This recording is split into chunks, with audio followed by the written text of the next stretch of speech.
Good evening, everybody, and welcome to another edition of The Real and the Rare. My name is Scott Morgan off the Motor City MadMouth, along with the X-Man, Xavier McKnight. How you doing, Xavier? Doing well, Scott. As always, it's an honor, a privilege, and a pleasure to be on here doing The Real and the Rare. And we hope that everybody is continuing to remain safe during these very unstable and unpredictable times right now. On the bright side, for us sports fans, we do have baseball that is back. The MLB's official opening night is tonight. It was a great game last night. It was a great game last night between the Nationals and the Yankees, and it was almost a runaway game last night between the Dodgers and Giants. So we hope that everybody is remaining safe during these times, taking the precautions that they need to take, and you're enjoying some good old-fashioned baseball. But we also hope you're ready for what we're dishing out here in the kitchen tonight, a very serious topic that we will be discussing. Isn't that the truth? There ain't anything more serious than what we're about to dish out, right, Xavier? We've touched on some of the really serious subjects. Let me recap a couple of them, if I may. I know we talked about child abuse. I know you talked about, anti-Semitism and Black Lives Matter. Well, you know what? Those are three of the big heavy hitters. And now, since we're in the baseball scheme of things, we'll call this a grand slam with what we're about to talk about. And what is it, Xavier McKnight? Well, we will be discussing capital punishment tonight, the history of capital punishment in this country, and whether or not we deem that capital punishment is necessary and it should be legal in all states. Sounds good. All right. Since we're in baseball format, lead off, Xavier. So for those who are not aware, capital punishment is another word that is, another set of words, I should say, that is known as the death penalty. And it is a government-sanctioned practice where a person is put to death by the state as a punishment for a crime.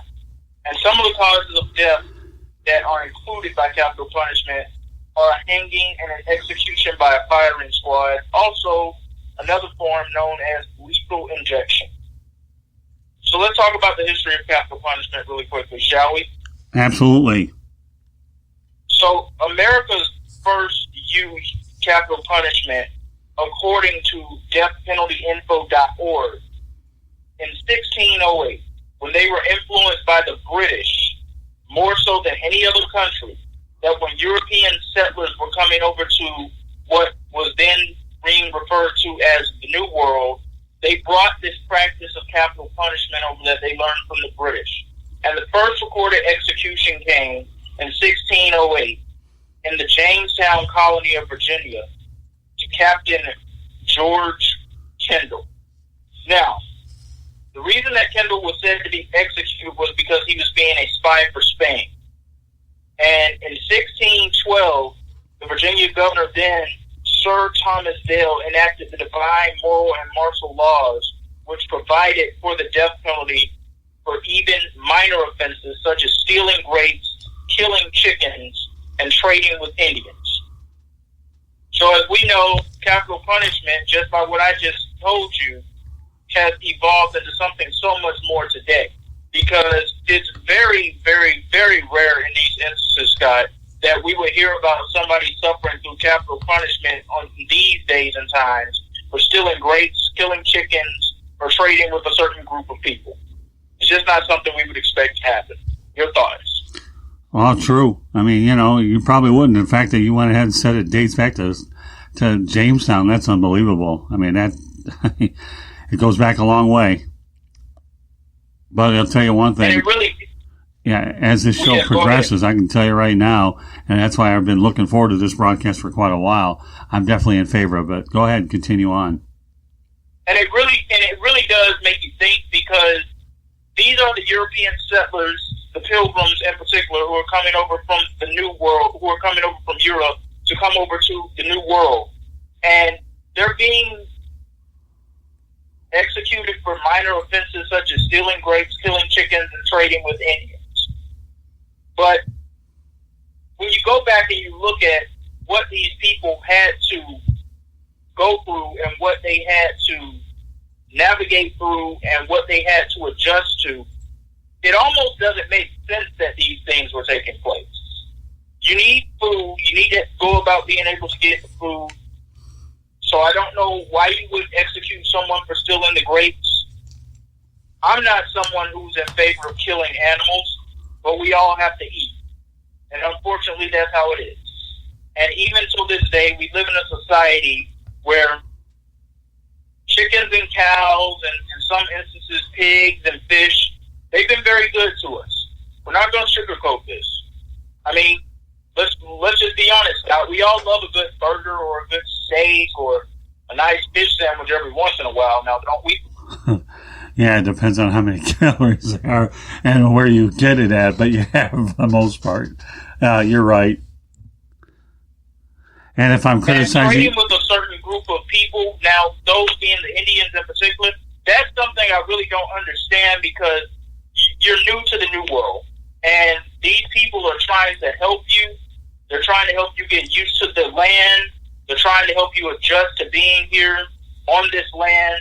And we don't have to go into the specifics of what happened between the Pilgrims and Indians and Thanksgiving because that's not the purpose of this show tonight. But ultimately, we know what happened there, unfortunately. Yep. So now let's talk about some of the origins of the laws that were there regarding the death penalty from colony to colony. According to deathpenaltyinfo.org, the Massachusetts Bay Colony held its first execution in 1630. Now, even though the capital laws of New England did not go into effect until years later. So would you refer to that as an illegal execution, Scott? No, I wouldn't. And, of course, the reason I ask that is the execution took place in 1630. But the capital laws of New England didn't go into effect until years later. Right. Why this execution took place, we don't know. We have no idea. The New York colony, now known as New York State, they instituted the Duke's Laws of 1665. And under these laws, offenses such as striking one's mother or father or denying the true God were punishable by death. Now we're starting to get to the nitty-gritty of part of the reason why capital punishment is still necessary. Now, denying the true God, that's not something I'm going to say is something that's worth killing someone over because I don't believe that it is. We all have the freedom of religion for a reason, but of course back then that was not established. But I'm speaking as to what was going on then that could possibly be in play for what capital punishment still is today. And striking one's mother or father is a slippery slope because I need to know why someone's mother or father was struck. Because we talked about this on the child abuse episode that we did on this show later in last year about how, yes, we understand that the Bible says honor thy mother and father, and we don't really talk about religion on this show, but we understand that elders are held in a high regard throughout society. But what does not get discussed is how elders disrespect others. In particular, those who are younger than them, especially children. So that's why I say it's a slippery slope here, because on one hand, I want to say, yes, I understand why this law was now put into play because of striking one's mother or father, but we also have to ask ourselves on the other hand, what did one's mother or father do to provoke being struck? Your thoughts? Well, I mean, ask me that question again. I have to really think that one through. Yeah. So I'll just go ahead and I'll start back over with the New York colony that instituted the Duke Laws of 1665. Okay. And under these laws, offenses such as striking one's mother or father or denying the true God were punishable by death. So if any of these actions took place, someone could suffer capital punishment. Right, okay. I don't believe in someone suffering capital punishment because they're denying the quote-unquote true God. People have the freedom of religion for a reason. Right. But it should be noted that this is 1665. That was not necessarily established back then. Okay. However, where we get into a slippery slope, as I just said, is when you talk about the offenses such as striking one's mother or father.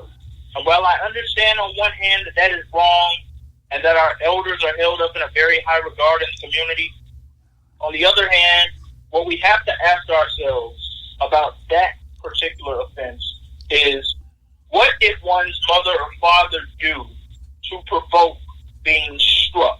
And this goes back to something that we discussed on the child abuse episode that we did late last year here on The Real and Rare. Right. Yes, you should honor your mother and father, but your mother and father have no right to disrespect you. Oh, and no they have question no right about to it. disrespect other people either. Oh, I agree. So now I'll answer your question. I agree. I don't think that you execute a person if you're being abused by your parents. You know, certainly you don't like to strike them, but how do you know the reasons behind being provoked either? You know, there's that fine edge. Do you follow what I'm saying? So yeah, you know, I mean, again, there's different crimes that warrant you to being executed. And, you know, again, back in the primitive days, pilgrims or whatever, you know, the laws were far different. As I go over some of the different places where they've had methods, and when they abolish it, you know, you don't have a unilateral law with all 50 states that you're going to do it or you don't, because every state has a different belief in it. You follow me? For example, let's go back to, and I want to bring up some abolishing situations for historical purposes so that everything stays in line with what we're doing, okay? I know back in my home state, in the state of Michigan, okay, it was abolished. See, I'm going over my notes right now. I believe in, hold on, give me 1 minute. I had it right in front of me. I'm just going over it right now. But we go over the different ones. Number of executions. Okay. Michigan abolished it in 1846. They were the first state to abolish the death penalty just after it entered it in the United States. In 1852, of course, you talk about the New England thing, right? With Massachusetts state legislature voted to allow the death penalty only for first-degree murder. The next year, Wisconsin outlawed capital punishment. So I guess my point is this. Every state draws the line with this thing about what they feel that they've got to do. You follow me? And it's not like it's not like the seatbelt law where you go out there and if you don't wear it in all 50 states, you're going to get fined. This is something far more severe. I just wanted to bring those points out to you, so continue on. So I'm glad you brought up Michigan, because that leads me into my next point with this. Many may be under the impression that the death penalty is illegal in the United States, or it has been illegal in the United States for quite some time. That is not true. We have a combination of states where the death penalty is allowed, where the death penalty is not allowed, and also where there is a governor-imposed moratorium. So there are 25 states where the death penalty is allowed. The state of Florida is one of them, and so is my hometown state, or so is my home state, the state of Georgia. Scott's home state, the state of Michigan, does not allow the death penalty, as he just told us. But my question for you, Scott, is, do you agree that there should be no death penalty in Michigan or in some of these states? I mean, should we have the death penalty in every single state, or should this come down to a matter of choices of whether state governments want to allow this? No, I think you should have it everywhere. That's all there is to it. No ifs, ands, or buts about it. To me, why would you want to go out there and spend money for life sentences? Okay, you tell me, why would you go ahead and spend money for life sentences? The taxpayers have to go ahead and share the burden of feeding these criminals. You know, you take a head, you lose it. That's all there is to it. I'm definitive on this subject. I can tell you right now. And yes, I agree with you 100%. In fact, it should be in all 50 states. In fact, I'll take it a step further, okay? One that hits closer to home. February 14th, 2018, Stoneman Douglas High School shooting. Nicholas Cruz, okay? And I'm looking at it right now. Killed 17 people and injured 17 others. You know, this guy, if there's anybody that deserves the death penalty, it's him. Parkland's one of the safer communities all over the place, and here you got a guy out there He had issues with that high school, and he made sure on Valentine's Day, February 14th, 2018, he didn't think much about it. Of course, that's one of the many examples.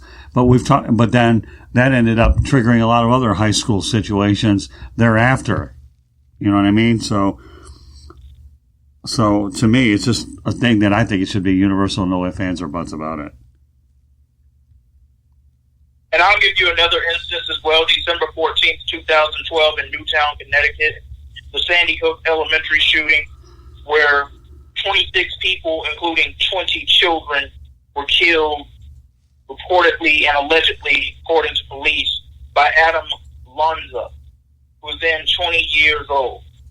Now, unfortunately, Mr. Lanza would not even allow himself to suffer through the consequences of what he had just done, because he killed himself after killing all of those other people. And it should be noted that police say that he killed his mother at a secondary crime scene. And the guns that he shot all of these people with, that he murdered them with, were also legally purchased by his mother. Well, let me take it a step further, okay? What happened at Stoneman Douglas High School is the deadliest high school shooting in United States history, surpassing Columbine High School massacre that killed 15, including the perpetrators in Colorado in April of 1999.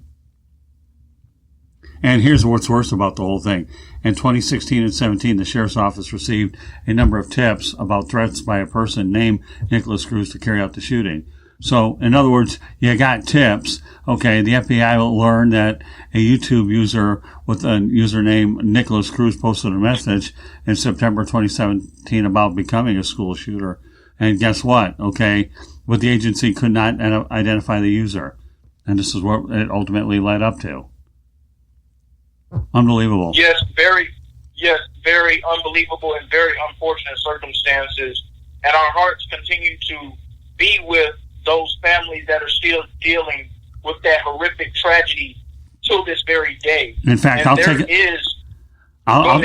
it a step further, okay? I went to the funeral of the football coach, Aaron Feisen. I'll tell you, for a guy that I've never met before, just to go there and see a man die because he tried to put himself, protect his other students while there wasn't sufficient security, to me was it was a joke. It really was. But go ahead. Well, can you describe exactly why you say it was a joke? Yeah. You have a football coach, okay, trying to stand in the way, and yet a security guy who didn't do anything to put himself in harm's way. I can understand that to some extent, but you're hired there to protect the school, and as a result, he didn't. But you had a brave football coach named Aaron Weiss, to me, who did. So it is a joke. I mean, the whole thing was a joke. Knowing the warning signs were there, but meanwhile, nothing got done about it. Yes, I just wanted to clear that up for Sure. our viewers so they could understand, because I understand what you're saying by a joke. You're meaning that the security at the school was a joke. I understand that 100%, and I definitely agree with you 100%. And no questions about it. I know you'll agree with me when I say this. It should have took no time for Nicholas Cruz to suffer the fate that he ultimately deserved to suffer. There is still a chance that he could suffer that fate, but it's not moving fast enough. Not for what he did. Well, right now the survivors, okay, are dealing with all kind of traumatic issues, and I believe the principal left, and the aftermath of a lot of people ended up leaving. They couldn't handle it anymore. I don't blame them. That school will never ever be the same. And here's where, okay, let me go over some of the officer inactivity, okay, because I think this is really relevant to what we're talking about. School resource officer Scott Peterson, who was named on site and in uniform as a Broward County Sheriff's Office deputy, was accused of remaining outside Building 12 during the shooting. 8 days after the attack, he was suspended without pay by Sheriff Israel, and he immediately retired. Sheriff Israel said Scott Peterson was absolutely on campus for the entire event, and that he should have gone in and addressed the killer and killed the killer. So that's what I was talking about. So you had a guy there, okay, who, as I said before, it was his responsibility, and it was an armed on-site in uniform, and he could have dealt with him face to face, and as a result, you have a situation. When you talk about the June 2019, there was an investigation that included interviews with 184 witnesses. I drive by that school an awful lot, and at that time, I remember where I was when it took place. I was sitting at a Kentucky Fried Chicken right on Sample Road, and I saw these police officers driving by, all the help, and I didn't know what was going on. And believe me, before you know it, okay, I knew what was going on. And we drove by there a lot, see the memorials. It's just unbelievable. And I know I'm only isolating one instance, and I know there's a million other ones out there that we should be addressing, but this one hits me closer to home since, it's only about 2 miles from my studio and 4 or 5 miles from my house. I feel a part of the community, but go ahead, continue on. No, I definitely understand where you're going with this, because I remember where I was when the shooting took place, too. I was at Savannah State University as the editor-in-chief of the Tigers for a newspaper, preparing for a newspaper outlet. And once we got the news, I just sat there and I had to excuse myself from everybody else in the room. And I just went outside and I was in absolute tears, because you don't understand why these things keep happening. And they're all very unfortunate. And you just hurt for the families that have to go through these senseless tragedies that continue to take place. I want to bring up another mass shooting that took place here in the Sunshine State. June 12, 2016. The Pulse nightclub shooting in Orlando, Florida. Right. The Pulse nightclub, the gay nightclub, where 49 people were killed and 53 others were injured. Do you remember where you were when that took place? Yeah, I was at home, but I remember it all too well. I mean, I've been to Orlando a lot of times, so yeah, I'm very familiar with that one. And I was at home as well on a summer vacation. I can't remember if the NBA Finals were playing that night or not, but this is around the time when the NBA Finals in 2016 were going on. But I just remember getting that news and just absolutely sitting there being stunned right now. And ladies and gentlemen, if you can't pick up on exactly what we're saying here, we're saying that all of these shooters and all of these murderers, especially if they are still alive, we're questioning why. Honestly, we're questioning why they haven't been lethally injected. We're questioning why they haven't suffered the fate of the death penalty or capital punishment, because no one has the right to take anyone else's life from them unprovokingly. Now, if you are in danger, if someone is threatening your life, if someone is causing bodily harm to you, you have to do what you have to do to protect yourself. That's not what was going on here with the Pulse nightclub shooting. These people were not threatening that shooter's life. What happened at Marjorie Stoneman Douglas High School, that shooter's life was not being threatened. And as Scott said, the police did not act fast enough after they were receiving multiple tips on the possibility of something like this getting ready to take place.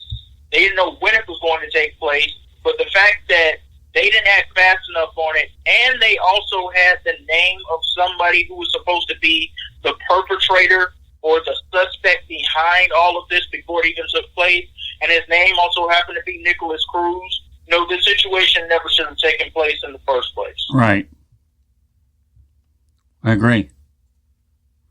I mean, when you think about this shooting, though, the police report on this was that Cruz was carrying a rifle case in a backpack, and when he was spotted and recognized by a staff member who radioed a colleague that somebody was purposefully toward Building 12, the first staff member claimed that his training called for only reporting threats, and his colleague hid in a closet. I mean, that's unbelievable.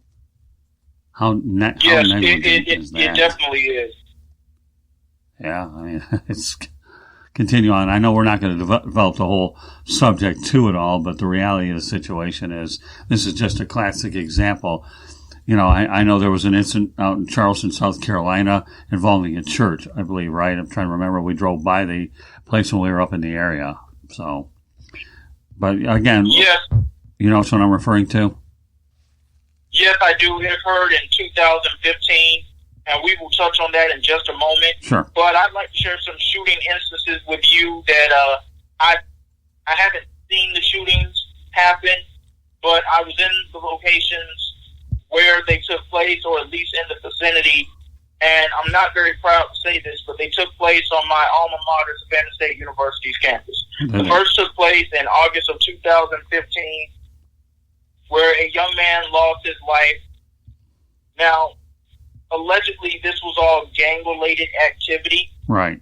I'm not sure if that was for surely a fact, but he was in the Student Union Center, where at the time, if you were a Savannah State University student, that was the place to be when your classes were over for the day.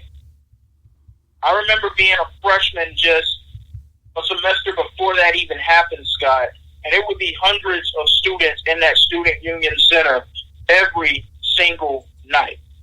Now, is it still the same way now? I don't know. But I bring that up to say that this young man, and I'm not going to bring up his name out of respect for the families in both of these instances, I'm not going to bring up anybody's name. This young man was shot and killed in front of many students as they were in line to either get something to eat, or they were gathering amongst friends and just conversing amongst each other. Whatever the case may have been, someone walked into the student union and shot this young man dead. That's one instance of something happening there. The second instance is February 2018 in one of the campus living facilities, where a young man was on the campus who was shot and killed as well. And the bigger thing about that is that young man was not even a student at Savannah State University who was killed. He was visiting someone. If I'm not mistaken, I believe it was his brother, who was a student on campus at the time. And someone drove by and killed him as he was getting ready to go inside of his brother's dormitory apartment. Why do I bring these instances up? And what do they necessarily have to do with what you're saying about Marjorie Stoneman Douglas High School? They were all a case of bad security.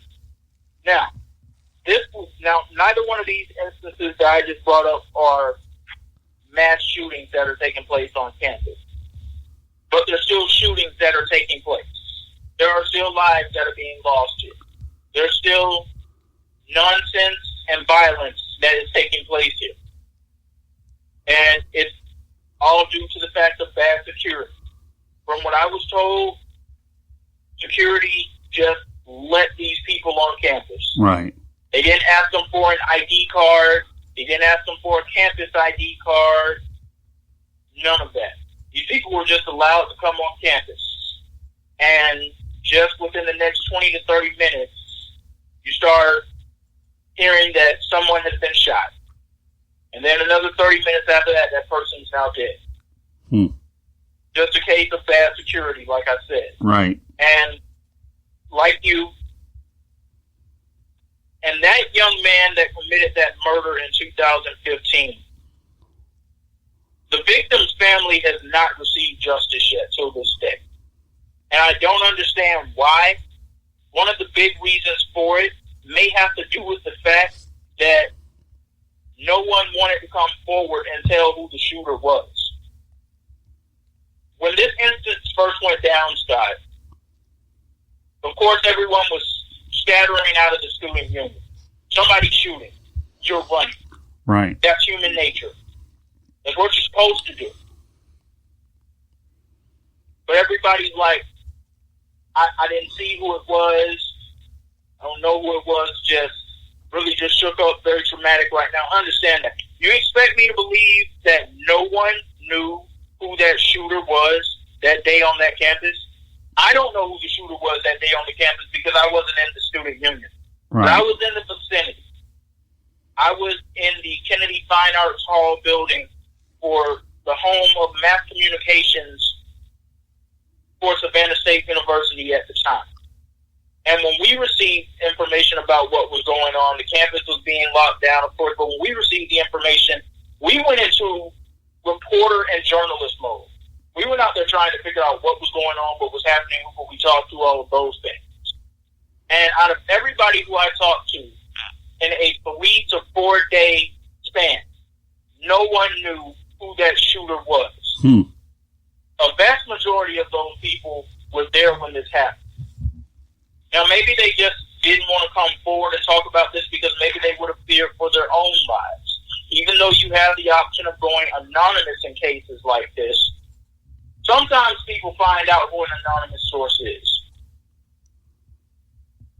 But it still just pains me to this day that the victim's family has not received justice for what happened to their son. His mother has traveled down to the city of Savannah because that family's from Atlanta. The young man that was shot and killed, he's from the Atlanta area. And his mother has traveled down to Savannah on quite a few occasions to ask, beg, and plead for someone to come forward about what happened to her son. Bring the suspect forward. Help us get justice. And it hasn't happened yet. And we see these things happen all the time, unfortunately. But once again, if security had done the job that they were supposed to do that day, right, this probably wouldn't have happened. Oh, yeah. At least not on the college campus. Well, bottom line is you're seeing mass shootings, individual shootings, and I guess the main thing is where we tie this whole bow together is, in my opinion, it should be tied to capital punishment.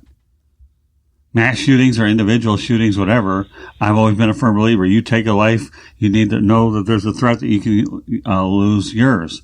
Now, I know sentences get delayed and the legal system can tie you up 10, 15, 20 years, whatever the case is, until they ultimately go away. But what effect does it have on them, knowing that they could still be carried by their states and government for a lengthy period of time when the crime is long gone, the suffering is still there by the families? You know what I mean? Yes. I can understand 2, 3, 4 years, but why we're waiting 5, 10, 15, 20 years for a crime to me goes beyond my wildest of imagination. Taxpayers' dollars are paying these criminals. Meanwhile, the families are paying the price from the minute their loved ones are in a body bag.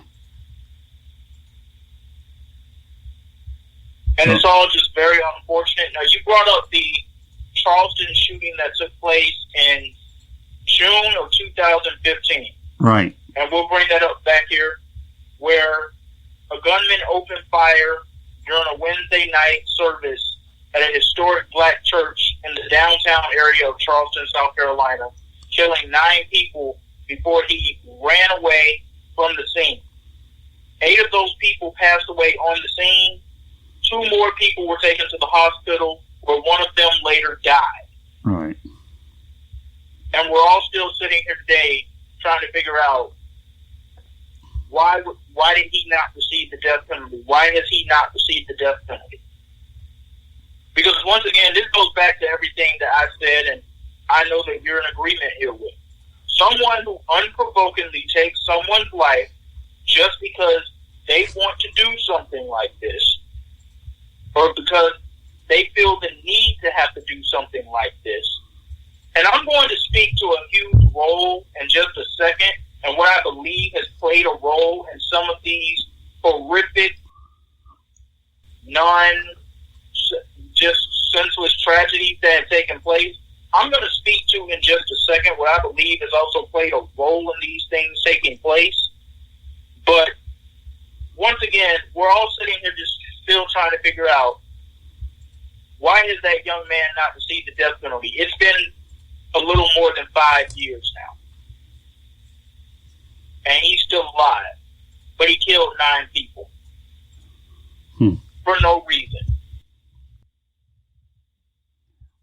Well, I guess the one thing I've always been baffled by was why Charles Manson never got the death penalty. Yes, I definitely agree with you there. As a matter of fact, would you mind educating our listeners very quickly on some of the history of Charles Manson for those who may not know? Would I mind? No, I would not mind at all. I mean, let's just go ahead and I'll actually Google it up here so that I can bring everybody up to speed. All I know is he was definitely a. Hold on. Well, I will in a moment. Go ahead. Continue your thought, and I'll go ahead and do that. Charles. Well, as I was just saying about the Charleston, South Carolina senseless murder, we're all still sitting here today trying to figure out, and as you pull that information up, I'll go ahead and say now what I believe has played a huge role, and this is not me making an excuse at all for any of this stuff taking place. I just want everybody to know that. What I believe has played a huge role in some of these mass shootings that have taken place over the years are some of these video games that have been released throughout the course of time, especially within the past few decades. I'm very grateful that my parents never allowed me to play games such as Modern Warfare and Call of Duty and all of these different shooting games that take place. Now, is that to say that if they were to buy me those games that I would develop a different type of mindset to want to actually take part in some of these activities in real life? No, not at all, because that's not me. But I do believe that they play a huge role and they do influence some people. Because some people may find it fascinating when they can use a gun in a virtual video game and kill and shoot up so many people at one time, seeing the power that comes from that gun and the power that they have over humanity or a small amount of humanity in just that point. All right. So what are your thoughts on what I just said? Let me go to Charles Manson, okay? Here's a little bit of background about him first, and then we'll go back to your other point. Charles Manson was an American criminal and cult leader. In mid-1967, he formed what became known as the Manson family, a quasi-based in California. His followers committed a series of 9 murders at 4 locations in July and August of 1969. And so, I mean, that just gives you an idea that what he ended up doing. And so, I guess when you talk about a chain of murders and so forth, you know, and yet he was imprisoned several times. I think all you need to know is anytime you have a guy involved with cult formation, murders, and trial, and he's involved with, like you say, multiple offenses, whether you're doing them on your own or leading them, and why this guy still never got the death penalty for being the mastermind of them. But I guess what it comes down to is he was nailed with 9 counts of murder, 1 count of conspiracy to commit murder. So initially, what happened, he was given the death penalty, but then it was modified to life imprisonment in 1972 until he passed away in 2017. The victims, 9 were by proximity, 1 were attempted, 2 were raped, and 4 were victimless arsons. So there you go. That's the summary for Charles Manson. So all right. So I just want, we're talking about different examples of it. So go ahead, go back to the one that you had. And yes, I'm definitely in agreement with you there 100%. Charles Manson definitely should have received the death penalty. He should not have been allowed to live as long as a life as he did. I'm not going to call it fruitful and prosperous because I don't know if it was that at all, but he should not have been allowed to continue to live for that long for all of the heinous and horrendous and horrible acts that he committed.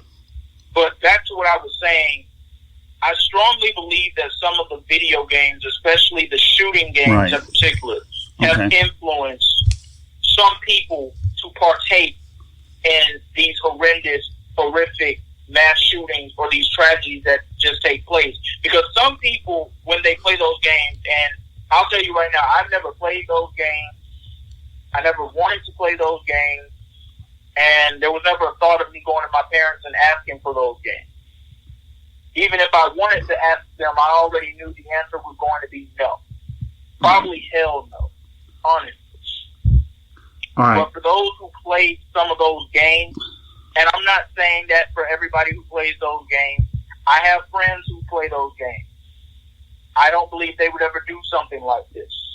Okay. But in the case of some of the people who play these games, it may fascinate them just in their brains and in their minds, the power that they could have over some form of humanity, even though this is a virtual video game, just through the power of those guns, those AK-47s and those different guns that they're shooting people with during those games to get what they want in those games, whether it's some form of money, whether it's cars, whatever it is. I don't know exactly what it is they're shooting the people for in those games because, like I said, I've never played those games, and I've never cared to play those games, and I never will care to play those games. Okay. But do you believe that these video games may have an influence on some people to participate in some of these activities? No question. No question about it. Of course.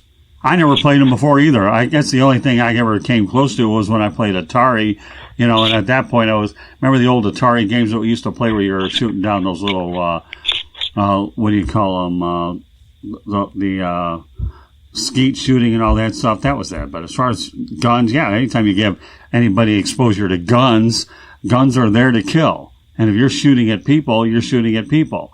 Again, unfortunately, we could take this another direction where a lot of military guys, okay, have committed crimes too, but they're accustomed to that thing called a gun. But yeah, anytime you put shooting video games, you know full well people are going to do it, and you never know how a mind works. Do you follow me? In terms of where they're going to take that behavior. Absolutely. As you just said, these instances can unfortunately happen anywhere. Right.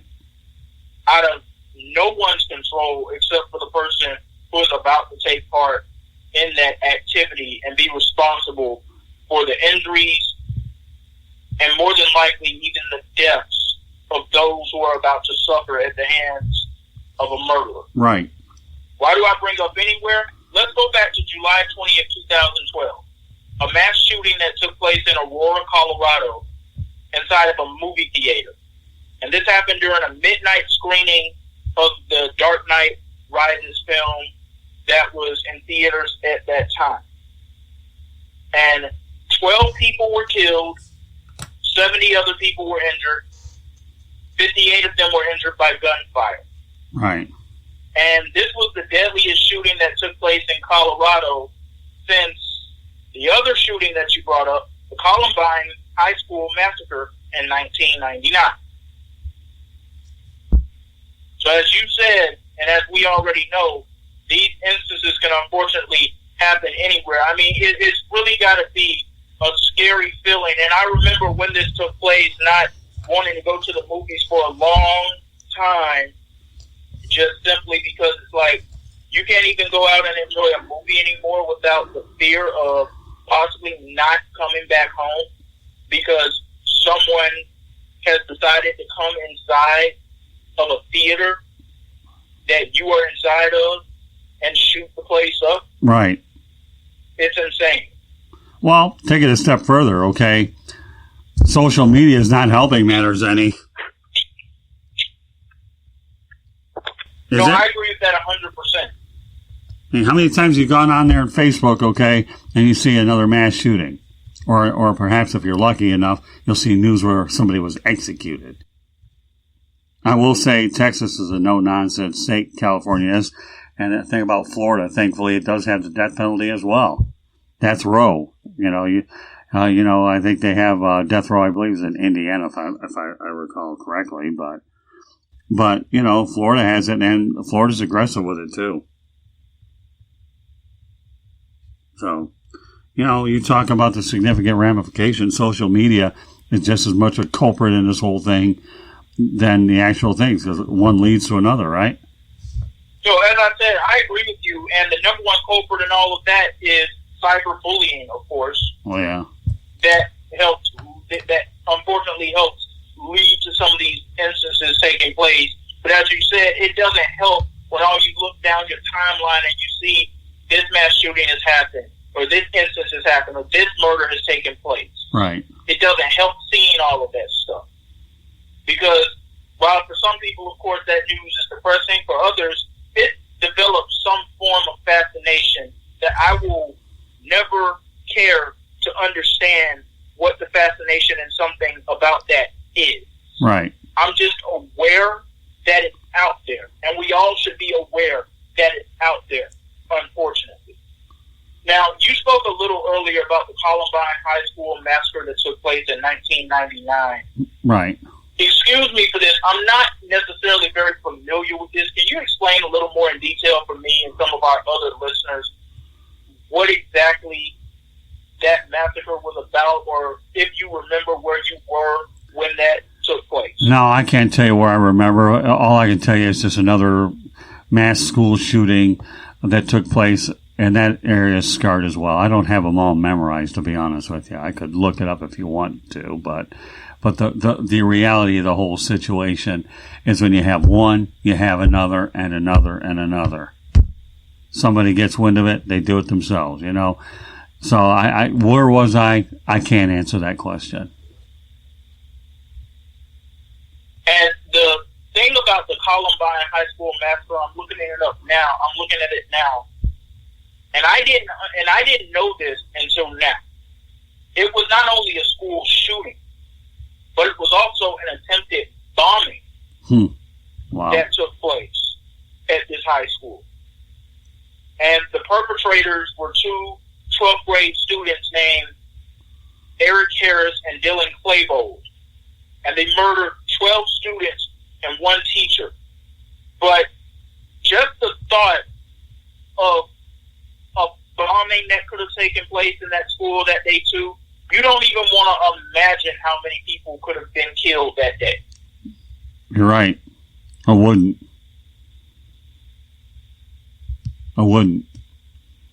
But yet, meanwhile, we talk about the death penalty, okay? And yet you wonder how long are these criminals going to be on death row before they ultimately get killed? And that to me is just, it almost, it's counterproductive. It definitely is. And to note about Harris and Claybold, the last thing I'll say about these two monsters, they committed suicide before the police even arrived on the scene or before they could be taken into custody. Right. Well, just taking the coward's way out, of course. Well, maybe, but maybe in their mind it was probably the right way to go. I wouldn't have a problem if a guy committed suicide rather than deal with the death penalty. I'm not so sure whether that's a coward's way. I disagree with you on that. I really do. Guy commits suicide. He knows he's screwed up. You want to go through the legal system and knowing that you're guilty anyways? Think about it for a minute. You ever been to jail before? I'm sure a lot of people that have will tell you that they're not treating you like first-class citizens. They'll verbally abuse you.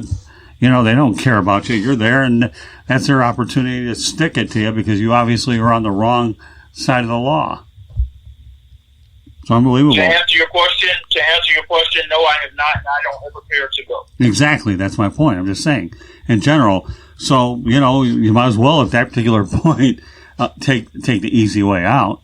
And I mean, you know, because although, you know, those that don't, they're going to wind up there anyhow. Again, it's just, I know it's a controversial topic.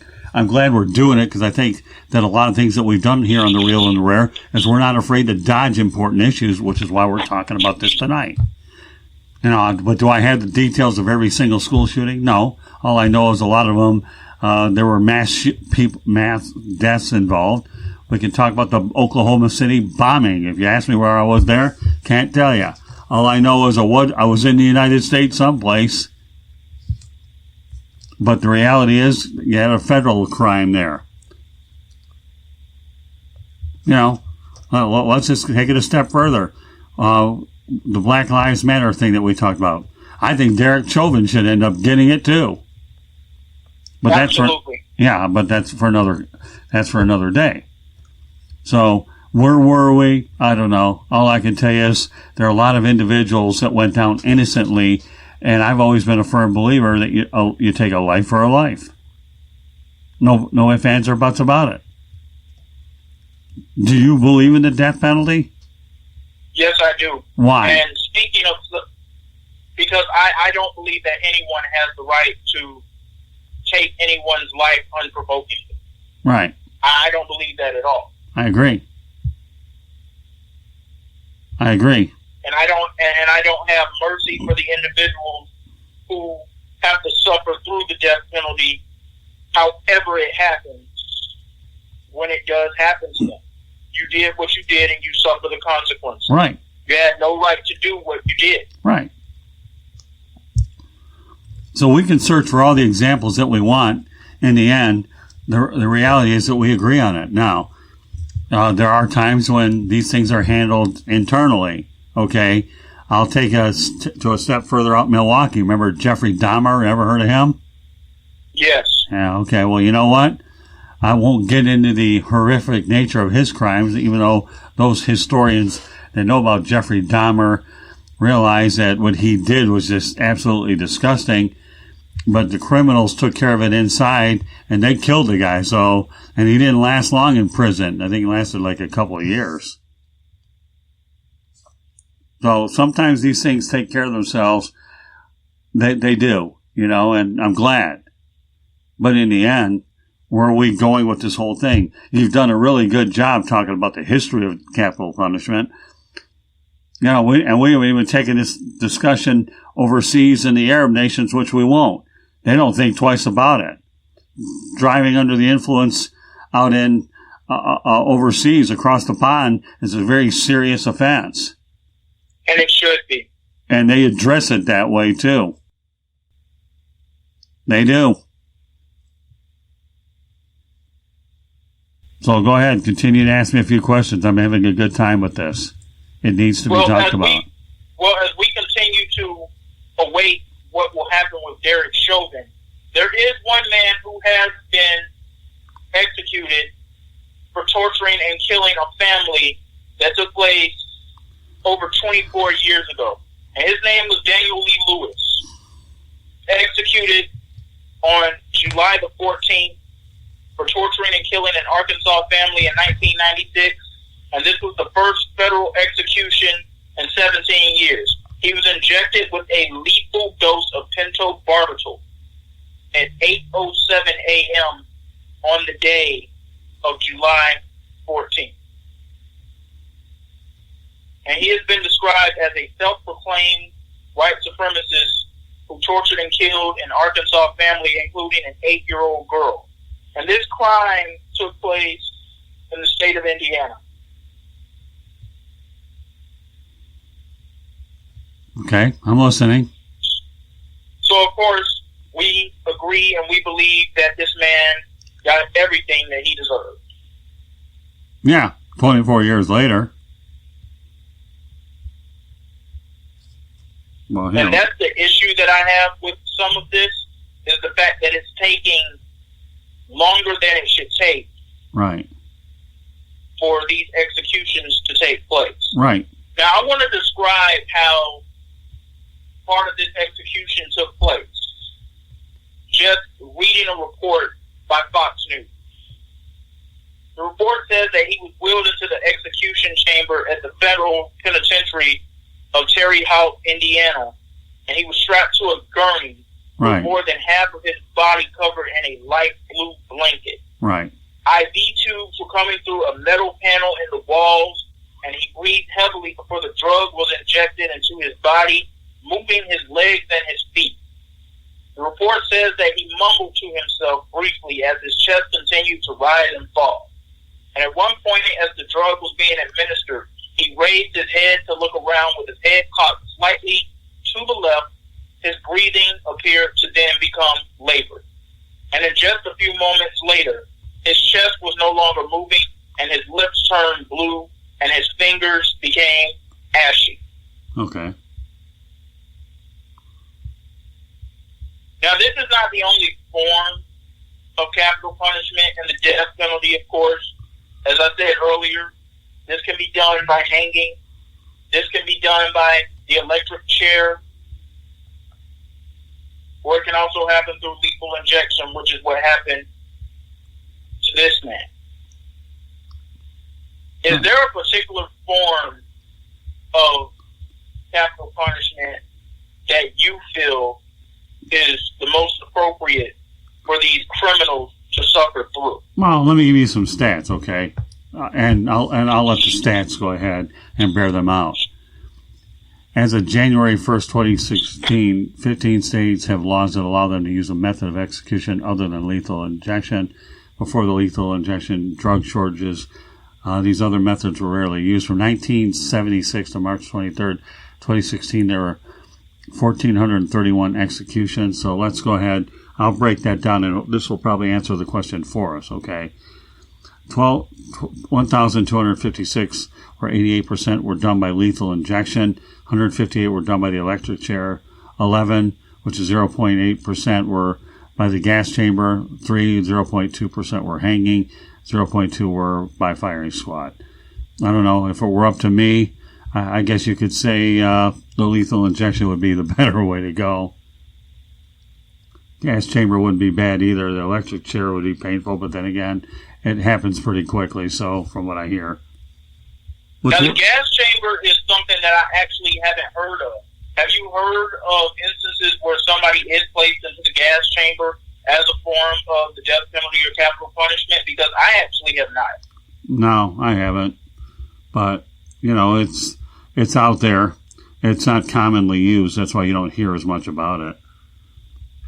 These numbers being what they are, lethal injection, but the problem is you had a fair amount of lethal injection drug shortages. That's why these other methods were rarely used. Now, I want to speak a little more about Daniel Lewis Lee. Sure. And just a little of the background of the crime that he committed. Once again, back to the Fox News report, it says that Lee was convicted of multiple offenses, and this included 3 counts of murder and aid of racketeering in the 1996 slayings of William Frederick Mueller, his wife Nancy Ann Mueller, and his 8-year-old stepdaughter, Sarah Elizabeth Powell, in Arkansas. According to the report, Mueller was a local gun dealer, and the bodies of him and his family were discovered 5 months after they went missing. They had been shot to death and had plastic bags covering their heads, filled with duct tape. Their bodies were weighed down by rocks and dumped into the Illinois Bayou. Lee said, according to the report, "I didn't do it." And this was on Tuesday, the day before he was executed. He looked directly into the window of the media witness room before he was executed. And he said, "I've made a lot of mistakes in my life, but I'm not a murderer." His last words were, "You're killing an innocent man." Okay. All right. Well, I guess a lot of people don't agree. That's why he's history. Yeah, I'm looking at it right now. I'm looking at the guy died. He was 47 years of age. So, again, he killed somebody in 1996, and here we are in, 2020? 24 years? It took 24 years for this to get done. 24 years for this to get done. He was sentenced in 1999. So from the time of his sentencing, 21 years. 3 victims. Unreal. Interesting, though. It absolutely is. It absolutely is.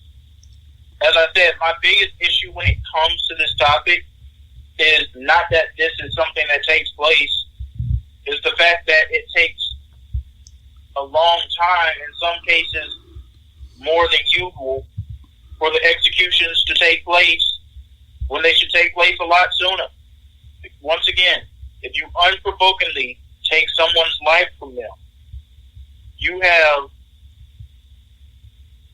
no right to do that, and whatever happens to you is going to happen to you. I will not be saying rest in peace. It's not going to happen. That makes 2 of us. So my question to you is, now that I look at a lot of these numbers, would you ever go ahead and utilize the death penalty for a sex offender? That was actually going to be my next question to you. Well, good. Great minds think alike. How about that, Xavier? Who wants to answer? To answer that question, I'm going to say yes. Yeah, I am too. The reason I'm going to say yes to that is because that is something else that someone does not have the right to do to someone. Right. You do not have the right to take advantage of someone in that type of way physically. No means no, whatsoever. You do not have the right to sexually assault, rape, physically harm, any of those things. You do not have the right to unprovokingly do those things. And in the case of rape, is rape ever really unprovokingly? Well, I mean, you tell me if the guy. Yeah, I agree with you. I know where you're going with that. You're raping somebody against somebody else's will. What do you expect? Even Mike Tyson got sentenced to jail in Indiana, of all places, for rape, but he came out a better person. But still, that's beside the point. Now, since we've answered this question, here's the question I'll ask you to follow up with that. But as far as the sex offenders of rape and sexual assault. Well, hold on. As far as the sex offender, I wouldn't think twice depending on the nature of the case. I would definitely kill him. Execute him. Better word. I would. Go ahead. Especially when it comes down to someone who is sexually assaulting children. Oh, yeah. That is on a different level of horrendous, horrific, insane. It's just on a different level. Now, that should happen to anyone who is a sex offender towards anybody, but especially towards children. No ifs, ands, or buts about it. Any crime toward children should be executed, period. I'm in total agreement with that.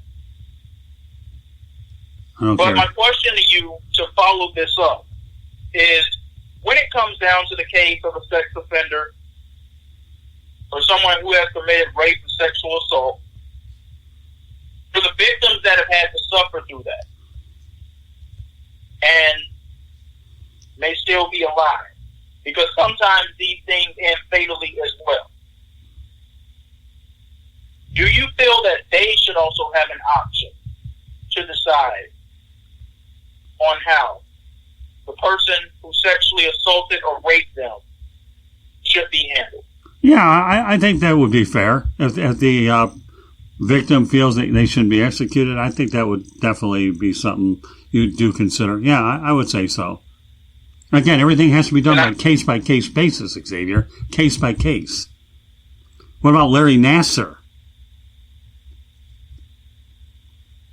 You tell me. What about Jerry Sandusky? Think about those two guys, right? Yes. I mean, those fall into the category you have, right? Jerry Sandusky with children, Larry Nassar with women, right? Yes. And let me ask you another follow-up question to this as well. For those who may be around or be in attendance when these actions are taking place and they decide to do nothing about it, what punishment do you believe that they should suffer? Because there's a punishment they should suffer as well. I'm sorry, rephrase your question. So if there just so happens to be someone or another group of people who are around when these horrendous, horrific acts are taking place. Oh, you talk about witnesses? And yes, if there are witnesses around, okay, when these horrific and horrendous acts are taking place, and they opt to not do anything about this, to not bring this person to justice who is committing these acts, right. What do you feel is the appropriate punishment for that person or that group of people to suffer through? Well, you can't do that. I mean, witnesses are witnesses. You know, you got to arrest every witness when you have a bunch of overcrowded jails. No, I mean, it's just, no. I mean, they have to live with it. God will take care of that one. Okay, that's all. The man upstairs will make that decision. Well, you can't arrest every witness out there that, you know, sees something. Otherwise, you'd be how many jail cells do you think you got out there? Yeah, if anybody believes in God, the man upstairs will deal with them. But you can't charge them, can you? Let me rephrase my question. Okay, please. What if it is someone who sees what happens, doesn't do anything about it, and is brought to court and lies under oath? That's a different example. Okay. Well, I mean, if he lies under oath, that's a different animal, isn't it? You're under oath. Yes, of course. You're under oath. You're lying under oath, and that's considered punishable. To what? I don't know. Depends on the prosecutor, depends on the legal system. But you can sit here and tell me with Derek Chauvin that a bunch of people saw it and aren't going to say anything about nothing you can do. You can't arrest everybody. But if they're lying under oath, that's a different animal. Yeah, let me clean up what I said there for a second, because okay. I understand why you responded the way that you did. Sure. And for the listeners out there who may be a little confused by it, I'll go ahead and clean it up. I'm not meaning anybody who just witnessed a crime and doesn't do anything about it at all. Because some people are scared. Right. Some people are scared. Right. It's something that they have to live with. Some people see stuff happen and it's nothing that they plan to see happen, and it just happens, unfortunately. Right. Then there are also some people who they see things happen, they know that they're about to happen, and they don't do anything about it. So that I clean that up there just by. Oh, that's okay. It doesn't matter. Listen, this is a complicated topic. We do a lot of topics here that are designed to bring awareness to major things. Whether you clean it up or you don't, okay, no matter how we slice this bad boy, if you do harm to anybody mentally or physically, you're going to pay the price. Now, to what price? That depends. I mean, did George Kendall deserve to get executed in that Jamestown colony in 1608? It's a lot of years, my friend. It is, and it's a question that I cannot answer because I have thoroughly researched through this. Right. And I am not sure why he was executed. I don't either. As I said to begin this entire conversation tonight, during those days, there were people who could be executed for stealing grapes, killing chickens, and trading with Indians. Right. And that I don't understand. Well, you ever been to Jamestown before? No, I have not. I was there many years ago. Interesting place. Not much left of it, but whatever they had there was worth taking a look at. Pretty neat place. American history is always a beautiful thing. You have a chance to see it, but you know, I mean, what everybody considers, you know, a crime back then versus what you have now is totally different, without a doubt. Don't you agree? Yes, I do. And I'd like to go ahead and draw this conversation to a close for now, simply by reiterating that, yes, I am in favor of the death penalty being used against those who have physically and mentally caused harm to someone. There is a price to pay, there are consequences, and you must be dealt with appropriately. Couldn't agree more. Me too. Yeah, you kill somebody, you deserve to die. And you don't deserve to sit in there 10, 20, 30 years before your fate is ultimately decided. But unfortunately, the flawed legal system that we have enables that to happen. Especially when it's an obvious attempt, like as I alluded to before with Nicholas Cruz. And I think the other guy that died was Timothy McVeigh. Wasn't he the one that, wasn't he the Oklahoma City one? I believe it is. Now, let's go ahead and check that out. McVeigh, right? I believe he is. I'll go ahead and look that up. I'm looking it up right quickly. now. Yeah, Timothy McVeigh right in front of me here. Here, this one was handled pretty well. Okay, let's go ahead and look at the particulars, okay? He died in 2001, executed. Let's go ahead. I think it's pretty interesting stuff. Okay, let's talk about when he committed the crime. Of course, he was a former military guy. Okay. Let's see. And it's good to bring these things up. I mean, I don't think they wasted a whole lot of time with them. So we're looking at a guy who, on April 19th, 1995, is when he committed the crime. So let's find out. So let's do the timeline on McVeigh before we wrap up this edition of The Real and the Rare. So, and for those who are not familiar with the crime, right now we are speaking about the 1995 Oklahoma City bombing that killed 168 people and injured more than 680 others. Right. And destroyed 1/3 of the Alfred P. Murrah Federal Building in Oklahoma City. Right. Okay, so April 19th, 1995, got executed 2001. Well, I'll be darned, folks. This one happened 5-6 years. So April 19th, 1995, from when it started, and then June 11th, 2001. 6 years, that's all right. I can live with that. Which coincidentally just so happens to be my birthday. June 11th. Well, okay. Well, I'm sure your birthday will be celebrated in a lot better ways than that. But this one here happened inside of 6 years. Oklahoma City bombing. Thankfully, it didn't last that long. And again, like I say, a lot of times he died by a lethal injection. And once again, the complex in Terre Haute, Indiana, his execution was carried out in a considerably shorter time than most inmates awaiting the death penalty. So there you go. So Terry Nichols and Michael Fortier were convicted as conspirators in the plot. Nichols was sentenced to 8 life terms for the deaths of 8 federal agents and to 161 life terms without parole by the state of Oklahoma for the deaths of the officers. Fortier was 12 years in imprisonment and has since been released. So, again, you're talking. I don't worry about Fortier. The guy that we're focusing on here is Timothy McVeigh, done inside of 6 years. Thankfully, that one didn't carry out too long. But how can we have a broadcast like this without mentioning some of the key ones that we've talked? You talk about being thorough. Indeed, we were on this one. But to answer your question, no ifs, ands, or buts about it. I hope Nicholas Cruz is gone inside of 5 years. I really do. And the pandemic may be buying him a little time. Anything you want to add to this? And I couldn't agree with you more, 100%.